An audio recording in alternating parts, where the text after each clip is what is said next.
What's up? Dahil may bago kaming kapitbahay, magluluto tayo ngayon ng mga doma. Ngayon naman sa first slide is nagbalat na ako ng kamuting kahoy na kasaba at saka naghaling na rin ako kasi nga naubusan na yung gasol namin, hindi pa kami nakakabili ng bago.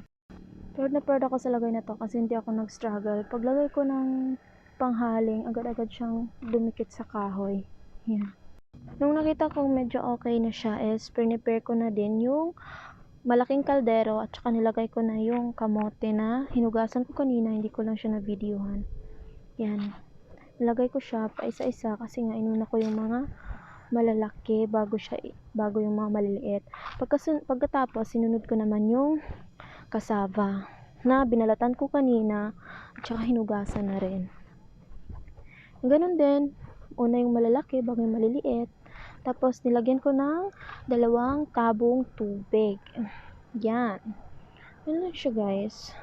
At saka nilagay ko na. Yan na. Bahalag gamay basta magkaangay. Unta happy ang amo silingan nga. Tag-opera naman ang ikaw na pa-welcome.